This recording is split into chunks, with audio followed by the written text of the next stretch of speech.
Doug Jackson, CEO of Project C.U.R.E.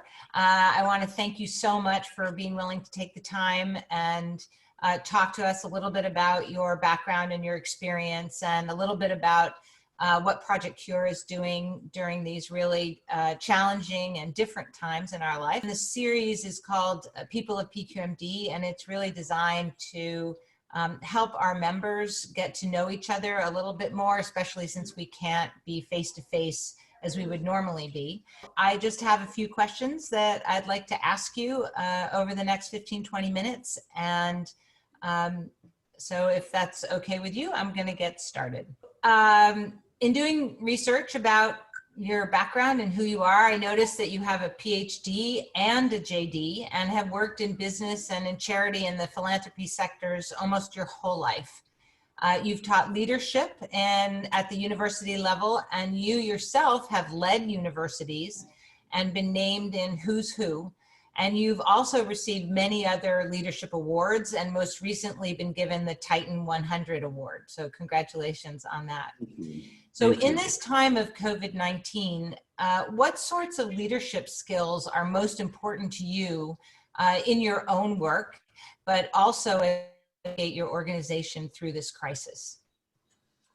You know, it's interesting because for probably the 18 to 20 months before the COVID crisis hit, we had spent a lot of time doing work around creating culture within our organization. And we did that by, you know, the Jim Collins idea of putting the right people on the right bus in the right seats. We talked a lot about that. We talked about our ability to communicate and how we chose to communicate with each other. We talked about alignment. We talked just a lot of things like that that impacted our organization, and we really thought we were building out for the next 25 years. Well, we didn't know that we needed to be ready for a crisis to hit. So when this all happened, and I went back to my team and I said, listen, this is what we're going to have to do to survive and to do the best work that we can do.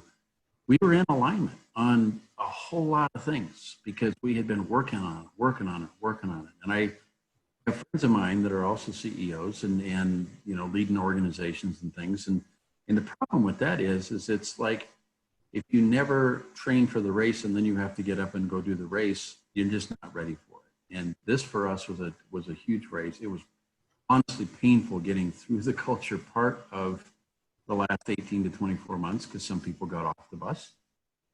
We had to learn a new way to talk. But when this hit, I was really grateful for the fact that I was leading an organization that had already done the homework. We had done the training, and we were ready when the starting ribbon broke to take off running. And that's a lot of what we did. I think the other thing that we did was we really worked on over communication. I had a chance to spend some time with General Jacoby when he was the leader of Northcom, and I went with him on a trip. And every time he would stop, he would tell his general or whoever he was working with, same thing. And I said, so tell me about your communication style. And he said, you communicate until you're absolutely sick of hearing yourself say it. And that's the day you know that you just got started. And so we've tried to do a lot of that kind of communication using Zoom meetings with the entire team. And we really went into hyper communication mode. So what that meant for me as the leader was 7 o'clock in the morning, you're on the phone and you don't get off the phone until 6:30 or 7 o'clock at night. And, you know, go out and have a walk and come back and make dinner and do it all over again tomorrow. And you do that 7 days a week for 2 months. And that's kind of what it's been about. Thank you. So aside from marshaling the efforts and energy of your 20 or 25,000 volunteers, what is Project C.U.R.E. doing differently now from what it was doing just months ago, even though, as you explained, you were ready to get on the bus and put people in the right seats? But what, in terms of the actual work that you're doing, is different than it was a couple of months ago? Well, one of the first things that really changed for us was that we don't have that huge volunteer army to rely on. Partly because some of our key volunteer leaders are older, I've got several people who are cancer survivors, people who are battling COPD, things like that. But they came into the warehouse every day because I gave them something to do. Well, they're high risk groups. And so they quit coming into the warehouse. They stopped working. And part of what we had to do was to figure out how do you run this on a lot smaller group of people and streamline, and what things can be set aside to do later and what things are going to need to be done today. And so we really had to completely reformulate our entire operating structure. And that was a very, very difficult thing to do. And that without being able to walk into the next person's office and have a conversation about it. Go down on the warehouse floor, get everybody together and talk about it. You can't do that. And so a lot of people left and went home, and we went down to skeleton crews and we started to work. And what we did was we pivoted 180 degrees. For 32 years, Project C.U.R.E has shipped everything overseas, all of the supplies and all of the equipment. We've never really been big into pharmaceutical, but everything we've done has been aimed at the developing world. All of a sudden, everything we started to do was aimed back at the hospitals who, ironically, just a few weeks before had been donating things to us. And they were calling and saying, hey, can we have that back? We need gloves, we need masks. My brother's a fire chief, and he's calling up saying they couldn't get PPE. And so we went through all of our warehouses and we just emptied out everything that we had and we gave it away. And then we started doing PPE drives. And so the first one was in Denver, and we did it with the Denver Broncos and Colorado Concern and some of the state legislators that are not going to work. And they came out and they helped us. And it was so successful, we did it again in Chicago with the Blackhawks and the Bulls and the White Sox. And we did it in Nashville with the Titans. And we did it again in Houston with the Astros. And we did it with the Cardinals and Phoenix. And we're out there with our big collection bins and our trucks, and people are driving by, dropping things off. And we were moving ventilators into some of the hospitals. We were, doing all of this stuff. So right now, what we're really focused in on is the rural hospitals, because they're not a part of the chain. They don't belong to HCA. They don't belong to, any of the really big companies. And so A, they don't have much money, and B, they don't have access to the big purchasing groups. And so they're running out of stuff.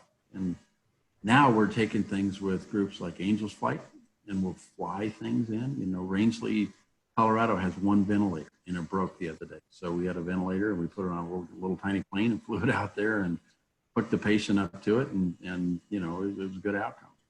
But anyway, it's just been a complete crazy change of everything that we've known that we were supposed to do up until now. 2 months ago, it went out the window. Right. So I know that Project C.U.R.E has been working in over 135 countries. Right. So is one of the things that has changed most been that your client base is different, or is it actually the same clients just much closer to home? I think it's a completely different client base. These are organizations where typically they have resources. I think this is the biggest thing for us is that the resources that we're used to having disappeared, but not forever. And I think that's been the messaging with my team is this is an opportunity for people in the United States to feel like finally that, this is what it really feels like to be in a developing country. And then how do you take that messaging back to the people who need to hear it in this country? So that actually leads to my next question, which is, what have been some of the biggest surprises to you in the last months? And what have you learned that might inspire greater global action?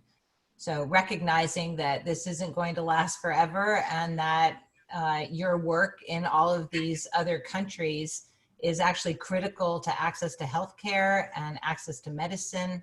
And we'll need to restart or continue in the future. Well, I think, there's a couple of things that are interesting. I never knew that all of my friends had people who knew people in China who made KN95 masks. I mean, I'm not kidding you, within probably 3 days, I had at least 100 calls of, hey, my uncle knows this guy in China.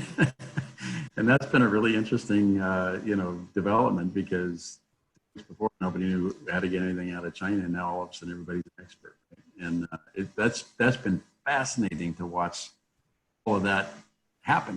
Because I mean, for us in PQMD, we really live in the supply chain. That's kind of what we do. And it may not be our primary mission, but it is the means to an end to get done what we need to do. And then to see, people who used to sell CBD oil. I ran into a guy Saturday, and that's his job. And now all of a sudden he's importing medical supplies and in the medical supply business. It's just really, that part has been surprising to me, really crazy.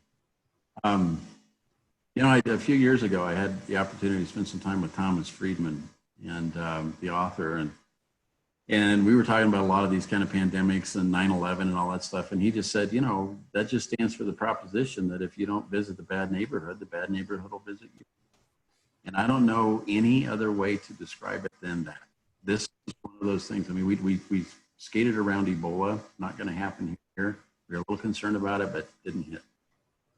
Avian flu, H1N1, SARS, MERS, all of those things. And all of a sudden now we're really recognizing that the only way to prevent pandemic is we have to do healthcare system strengthening across the entire infrastructure, not just in the cities in the United States.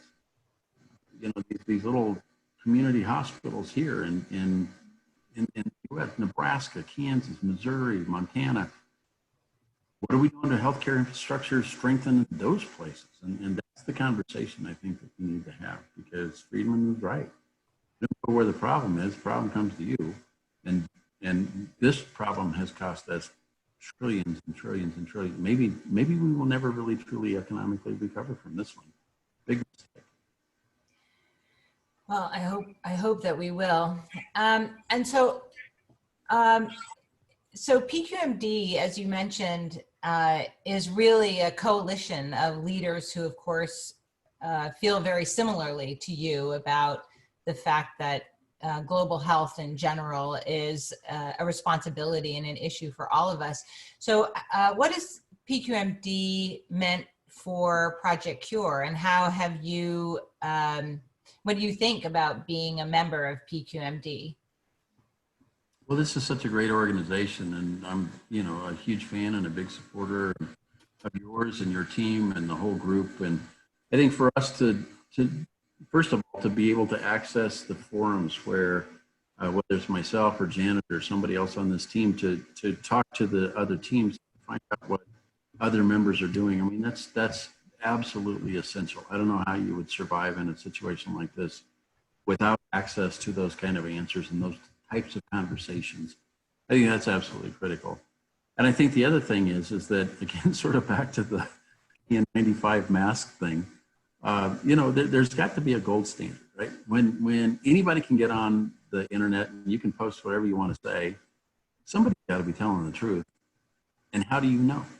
Somebody's got to be doing the good work, the right work. You got to be able to trust somebody in this kind of chaos.